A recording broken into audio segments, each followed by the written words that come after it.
हरे कृष्ण कृष्ण कृष्ण हरे हरे हरे राम राम राम हरे हरे। गुरु ब्रह्मा गुरु विष्णु गुरुदेव महेश्वर गुरु साक्षात् परम ब्रह्म तस्मै श्री गुरवे नमः। जय गुरुदेव।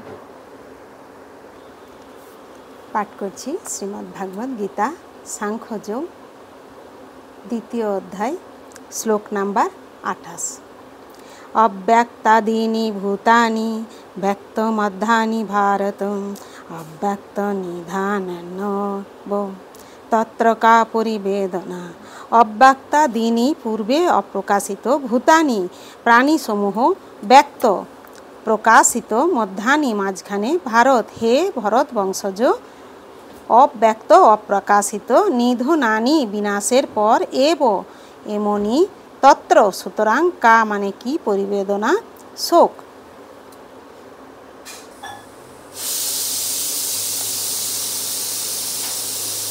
अनुवाद।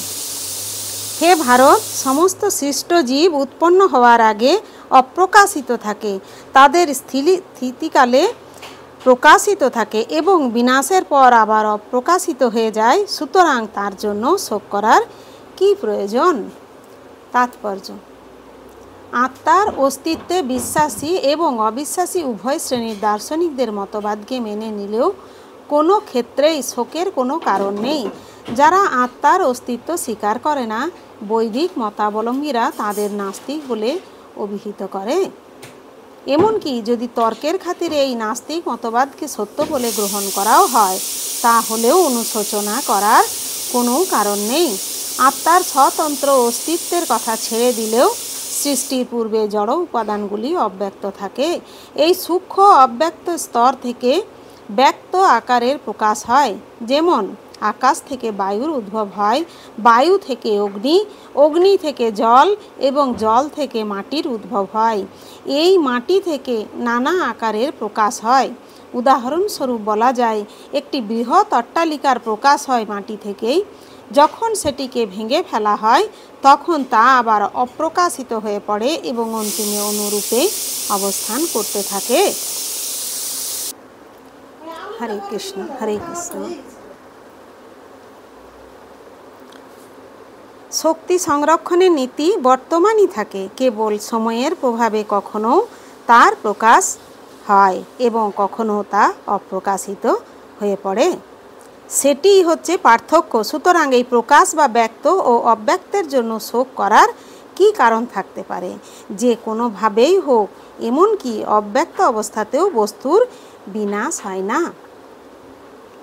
আদিতে ও অন্তে জড়ের রূপ থাকে না, কেবল মধ্যে তা প্রকাশিত হয়ে আমাদের ইন্দ্রিয় গ্রাহ্য হয় এবং তা প্রকৃতপক্ষে কোনো পার্থক্য নিরূপণ করে না।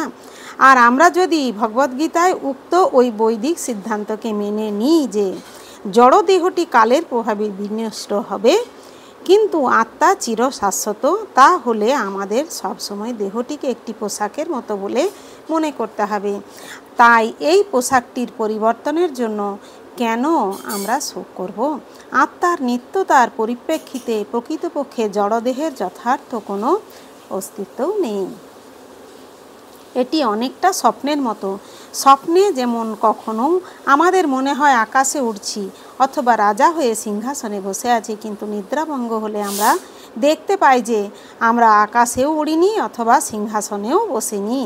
বৈদিক জ্ঞান আমাদের দেহের অনিত্যতার পরিপ্রেক্ষিতে আত্মতত্ত্ব জ্ঞান উপলব্ধি করতে অনুপ্রাণিত করে। সুতরাং কেউ আত্মার অস্তিত্বে বিশ্বাস করুক অথবা আত্মার অস্তিত্বে বিশ্বাস নাই করুক, কোনো অবস্থাতেই জড়দেহের বিনাশের জন্য শোক করার কোনো কারণ নেই। হরে কৃষ্ণ কৃষ্ণ কৃষ্ণ হরে হরে হরে রাম রাম রাম হরে হরে। জয় গুরুদেব।